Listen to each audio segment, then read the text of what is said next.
We're bringing you today's review from the Lone Star State, Texas. We're here to test drive the 2016 Q50 Red Sport 400. 400, why? Because this new Infiniti has 400 horsepower. For 2016, the Q50's styling remains unchanged. That might be a good thing because I think the styling is still quite fresh and current. From its low, sleek appearance to the LED rimmed lights, the Q50 looks all the part of being a luxury sports sedan. In fact, with its long hood and short rear, I think this styling can hold up to its German competitors like the BMW 3 Series and Mercedes C-Class. On the inside, everything also remains the same. You still get a very modern looking cabin with great fit and finish. All the materials blend together seamlessly and you really get a cockpit-like experience. The center containing a dual screen interface for everything from climate to navigation. I do love the resolution of the bottom screen. It's so clear. I wish that the top screen was just the same.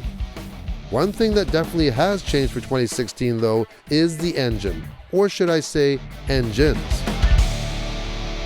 Okay, for 2016, the Infiniti Q50 gets a whole bunch of new power plants. First of all, there is a hybrid version even, if you want to save a little fuel, but there's also a new 2-liter 4-cylinder turbo and 2 V6 twin turbos, and we are in the one right now, which is called the Red Sport 400, which has 400 horsepower. There is one below this with 300 horsepower, but this is the one we're going to concentrate on today. So this is a 3-liter V6 twin turbo, puts out 400 horsepower and 350 pound-feet of torque. And I can tell you right now, it has a lot of scoot and get up and go.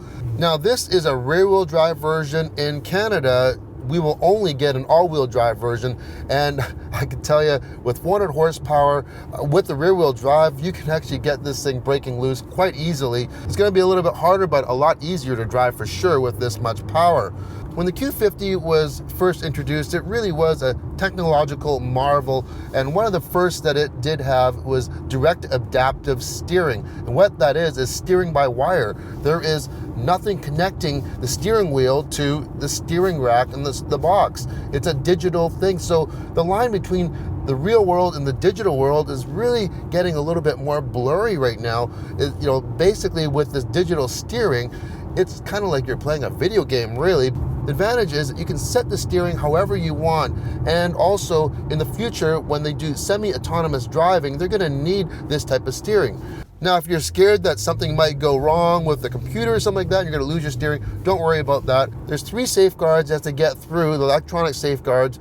If all of those fail, then it does have a mechanical backup where the shaft will connect to the steering wheel, so there's nothing to worry about. So they've taken that direct adaptive steering and they've retuned it for even better response and better feel.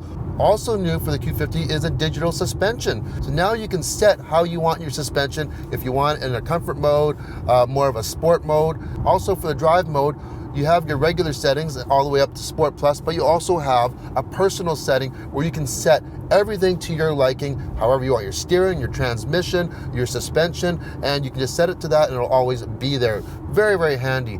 Q50 has a 7-speed automatic transmission. When you're in sport mode, it's very quick in shifting. Downshifts are just as quick, very nice, but I do like how smooth it is when you just put it in regular drive, regular mode and comfort, and this really still drives like a luxury car, which I think that's what the Infiniti brand really stands for.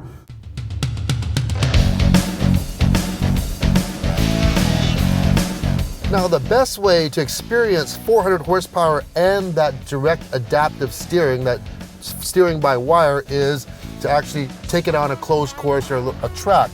So Infiniti has been generous enough to build us this autocross course, and we'll complete with slalom and everything else, and really test it out. So here we go.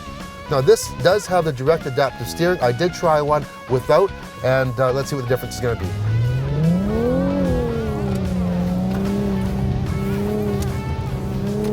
You can definitely feel it's more responsive. It's actually just quicker.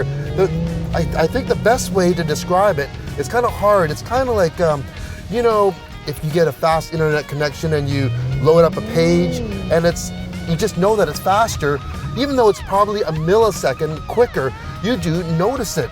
And so your inputs, it just feels like you're driving something more digital. But there is good feedback.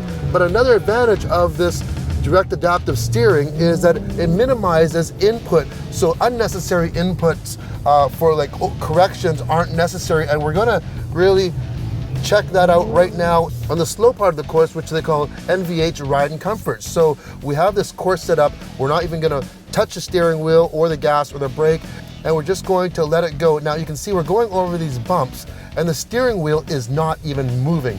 This was definitely not the case with the standard electric rack that you can get as well. So this dynamic adaptive steering, is it worth it?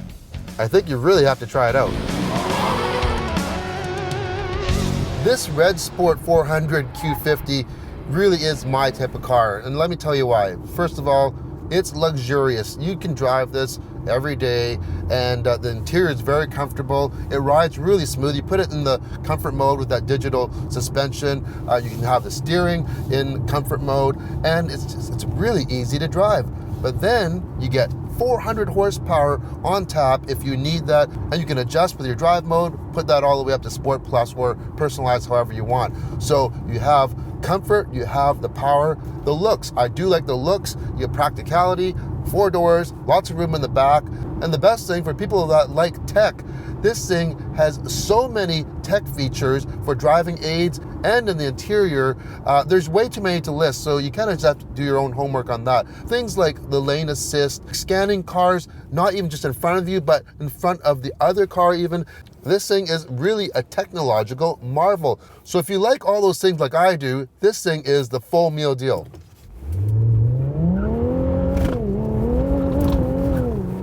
Plus 400 horsepower, I have to say that again, too much fun.